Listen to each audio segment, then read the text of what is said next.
Batman Who Laughs, issue 3, Scott Snyder and Jock. How did you feel about this one? I'll let Matt go first. I sense he has opinions. Yeah. This is more of Snyder I don't like. I'm gonna see this through because it's Snyder and Jock, and I it's a got mini. feeling that it's a mini. I'm sure it's gonna have reverberations, but I don't like where it's going. I don't like a lot of the stuff that happens in it. You know, if I wasn't on the show, I would probably quit reading it just because. I really like large sections of this book. I like the ideas. I don't like how they're being executed. I like the idea that they're bringing in these alternate Bruce Waynes, right? Yeah. Yes, mustache Bruce Wayne who fought the Penguin by having a rival casino. Yeah, like again, the whole Infinite Earths, I get it, but I'm also married to the 52 Earths. So this whole idea of the Dark Multiverse is just the Infinite Earths. I think Matt's wife would really be interested in that last sentence. Well, she knows. She's the she mistress. The 52 Earths is the real wife. Yes. So like, it's Snyder getting his cake and eating it too, which is fine. But like, again, just constantly the Batman Who Laughs always winning. No, I agree. I wasn't keen on the last third or so of the issue. I got to this, I'm just like, what is even going on? I really like the first 2/3 though. All the stuff with Junior and the other Batman whose name I'm forgetting with the guns. Grim Knight. Grim Knight. Yeah. All that stuff I really liked. I thought that was really well done. Art's fantastic. Great sequences. The Gordons being like, look, whether or not is he cured, isn't he? Should we leave him this way? The idea that we're pushing him back to being worse, and just because we need it right now, but it's going to be a bigger problem in the future. Yeah. I like that stuff. Also how hackneyed it is. I'm not here for that Gordon. I'm here for the other one. Like, that's been the last 5 years in movies. Like, I expect a little bit more from Snyder. That's fair. I won't defend that particular line of dialogue. Yeah, and then all the Cobblepot stuff was a bit rough. Yeah. So he was explaining the loaded dice, right? So it's not, his casino's crooked as all shit, right? Yeah. That's what he was saying? Okay. Just the way that it was worded and stuff, it made it seem like... The loaded dice just means that the chance of the better number coming out is less and less. No, I know that, but what I'm saying, like, I didn't know if they had found loaded dice that looked like his dice, or if he was telling them... No, he was complaining it should be loaded, but this is normal. He's complaining that they've been testing the loaded dice and it's still just 50. It's the chance of any number is just equal when it shouldn't be. It should be the one should be the most likely number all times. Right. Yeah. So I kind of hated this issue. I hated the ending. Well, see, even the stuff with Gordon Jr., like, I wasn't super into this idea of he's got a cure that's kind of made him normal. Like, I wasn't really feeling that. But it's chemicals. It's pills. Yeah, it's not like some supernatural. It's like no, it's medication. This works for me. Yeah, I don't think I like that much. He created James Jr., right? Like, Snyder's that's his character. So that's troubling. Well, the character may have technically existed as Gordon's. He made him as a villain. Yeah. Yeah, that's what I mean. James Jr. as we enjoy him, as he showed up in Batgirl and in Birds of Prey, and, I just... Also, this does not jive with the last time we saw him in Batgirl at all, which wasn't that long ago. At all.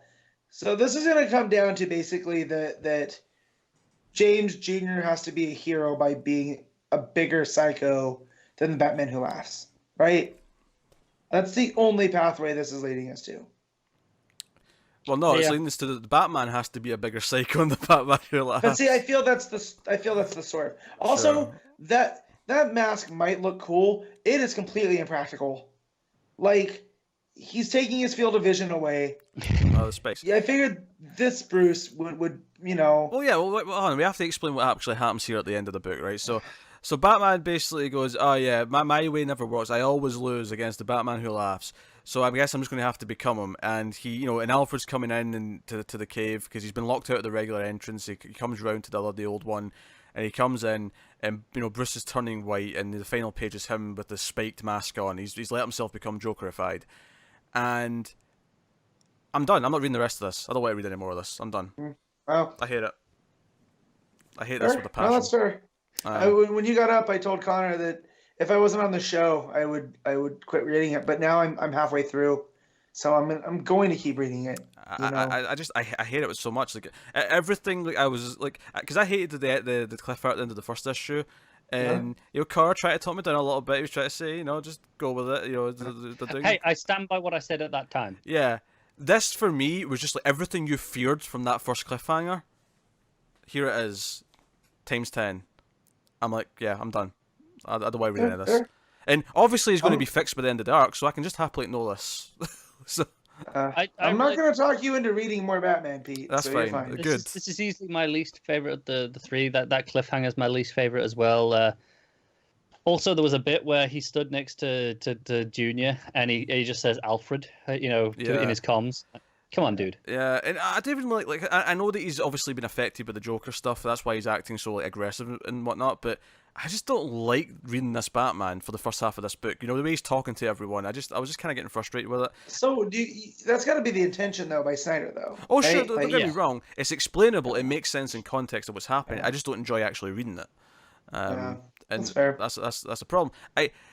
Obviously because Snyder can be a good writer and often is, and because Jock's obviously a great artist. Like there's been sequences in all three of these issues, especially the first two, where I liked scenes, I like parts of things because they do a good comic book storytelling at times. But conceptually, I think this issue just kind of cemented that I hate what this is doing, and I just don't want to read any more of it. So, I like 2/3 of this a lot, and then the final third is not the best. I'll be honest. I don't like. I'm not angry in the same way Pete is though. Because I left this till last. I made you guys wait 10 extra minutes because reading Snyder takes longer than most other books. I thought this one read quite quickly though, to be honest. By Snyder standards. By Snyder standards, sure, but I guess because I wasn't enjoying it, it just felt longer. Yeah, I thought this one was relatively light. There wasn't a load of huge narration boxes like you can get in Snyder's stuff. No. No. So the art looks great though. Yeah. Jock's a great artist. Yeah, the art's solid. I hate the design of the Batman Who Laughs. I don't understand the metal over the eyes. Like I just don't. Yeah, no, I agree. In terms of functionality, it's stupid and awful.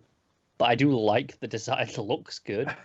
I do like that they call him Batgimp at the iceberg. Yeah. There's some Batgimps at the door. That was pretty funny. I like the idea of like Grim Knight saying, "Look, I've blown an engine out of this plane. If you don't give me Gordon, I'm going to blow the rest of them out, and everyone's going to die."